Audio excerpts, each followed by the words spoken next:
Hello, my name is Scott Eustace. I'm with Healthy Gulf Community Science Director.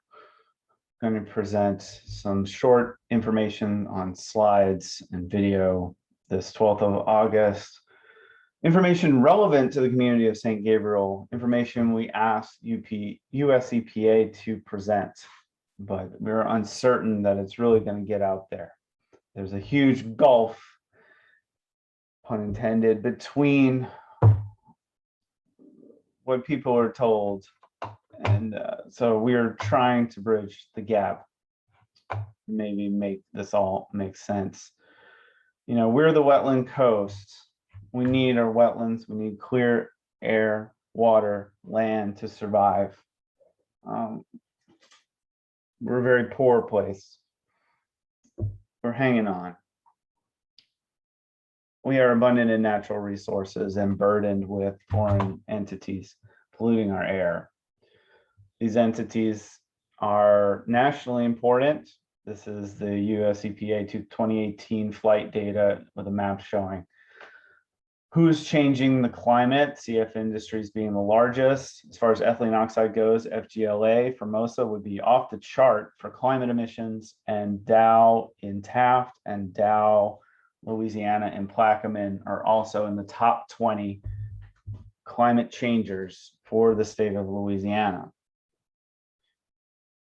We know that cancer happens from environmental pollution. Many of the people we work with are burdened with different health impacts, up to and including cancer. This is the Tulane Environmental Law Clinic's slide, just regressing the EPA native data on the horizontal axis, cancer incidence, who's getting cancer on the vertical axis from the tumor registry. And there is a relationship. You don't have dots in the lower right-hand side of the graph. And that relationship, if you wanted to predict where cancer was going to happen and where cancer risk is going to happen, you can predict it by the percent Black in the demographic data. And you can predict it by the percent poverty rate by block group. This is all by block group. The maps I'm going to show are block groups in the US Census. So we know that, you know, if you live in an area that is largely African American, if you live in an area that's largely poor, you're at risk of getting cancer, and in fact, you are getting cancer. You're at risk of getting cancer from pollution, I should say, because this is the NATA data. So with that as the context, what are we seeing near Cast Iron Cafe, Highway 74, St. Gabriel, the block group in that area? Well, we can look at the ethylene oxide information that's permitted by LDEQ. We can get what LDEQ calls the actual, and then we've heard that there's an actual, which I may understand as the company is doing new mass balance calculations, spreadsheet work, desk jockey work, great. So the actual is often lower. It's always presented without error bars. Okay, fine. But what, you know, for people who speak English, what is the actual? What's in the air? No one seems to know. We need monitoring of ethylene oxide concentrations in the air around St. Gabriel on the fence line of facilities that affect St. Gabriel.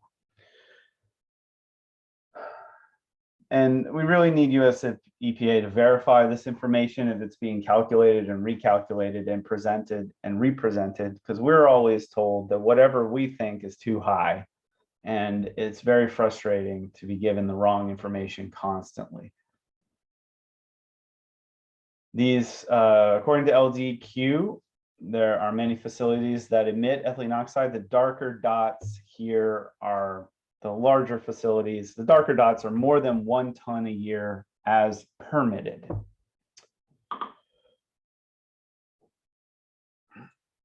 Here is a map of 7 yeah, 7 facilities were missing Shell Geismar for what's considered the absolute acceptable floor ceiling. I'm confused, but there shouldn't be this kind of risk if you're inside of any of these lines.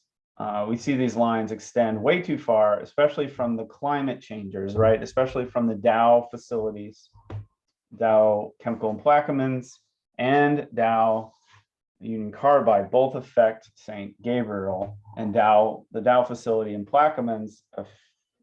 The permitted information tells us that it's contributing to the risk beyond the level which is acceptable.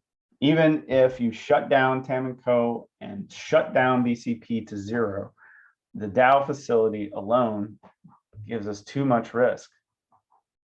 And so what's the cumulative impact of this? What's the cumulative risk? We've asked for that. That's the common sense question. You know, how are people being affected? If you have lungs in Louisiana, what do you experience? And so we want that information in these presentations. Again, this is just a focus. So we're not including the Shintech facility and not including the Tylos facility in these maps because they're just too small. They don't have any dark dots on this map I'm showing you now. But you know, just these 3 facilities, for if you live on Highway 74, if you live in St. Gabriel, each one by itself is permitted to emit too much by itself. BCP, Tamanco, and Dow Chemical and Plaquemine. If you live your life, if you have a small business, like a grocery store, like a restaurant, things we want in Louisiana, the risk is unacceptable for 3 facilities, from 3 facilities.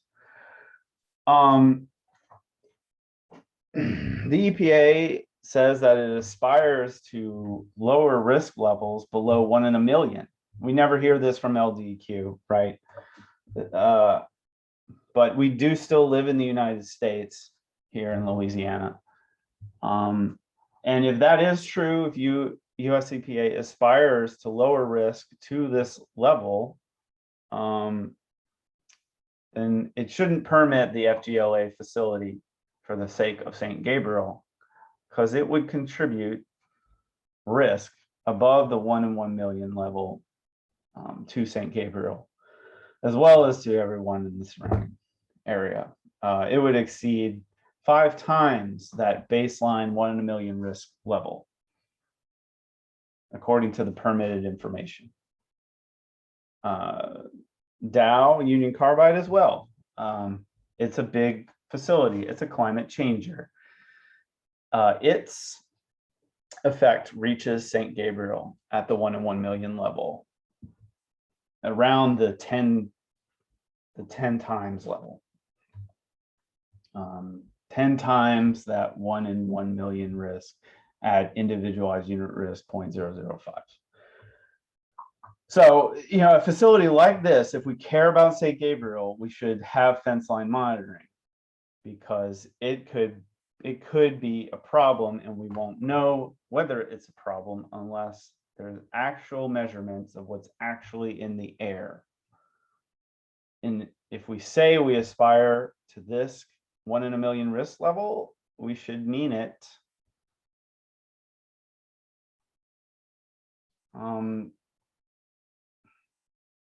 You know, this has been gone over. These are just practices. We need EPA to make the practices rules, and we need the rules to lower the permitted levels. And that shouldn't be a problem if facilities are promising that they don't emit at the permitted levels. But when we look at the permitted levels, just a snapshot near the Cast Iron Cafe in St. Gabriel, you know, that risk at 1 in a million is over 1,000 times the level at which we should start monitoring facilities.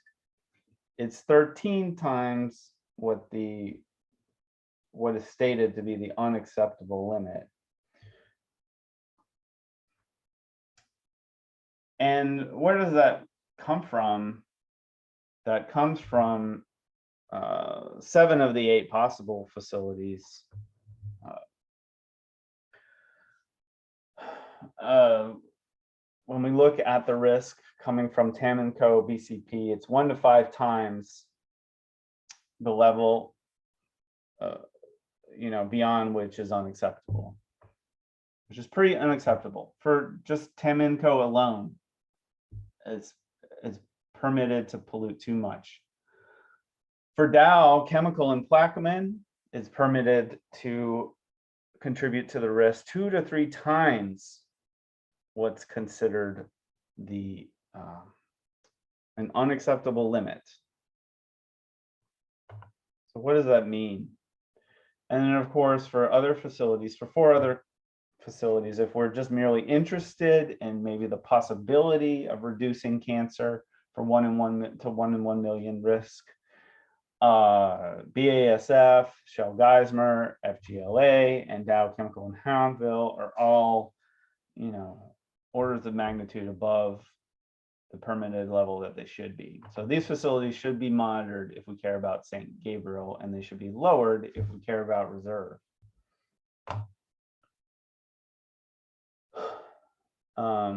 Yeah, just considering St. Gabriel, we have 3 facilities where the permitted limits should be lowered. We have 4 other facilities that should be monitored, one of which isn't built yet. So it really should just be reevaluated in light of the risk that we have, the cancer incidence that we have.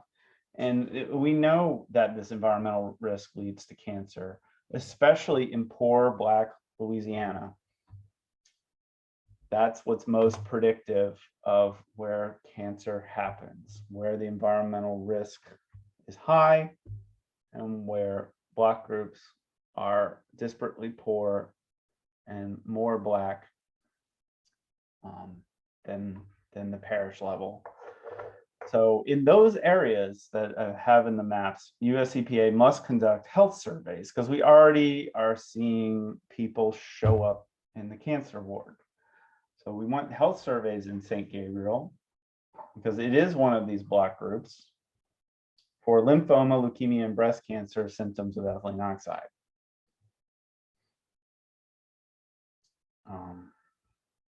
Right. This is the kind of communication and dialogue we want. What are the risk levels? We don't know what's in the air. That's unacceptable. The risk is too high. We know that.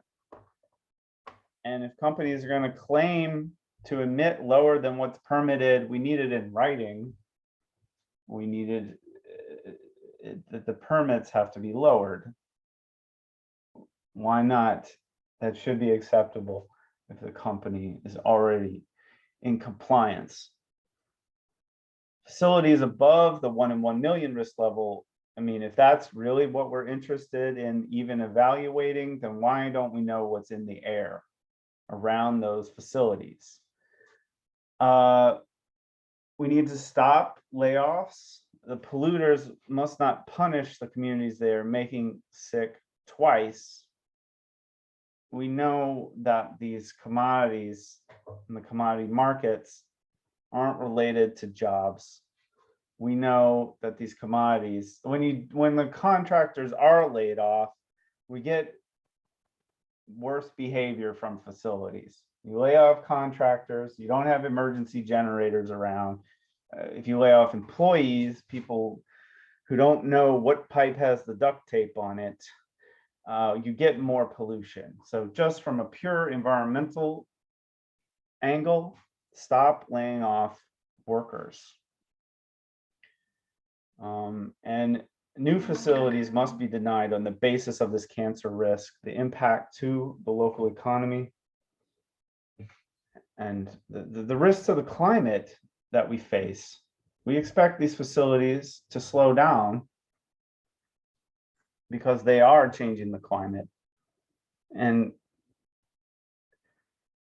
new facilities are being permitted along racist lines, and that is just completely unacceptable, given all the other burdens we face. Thank you.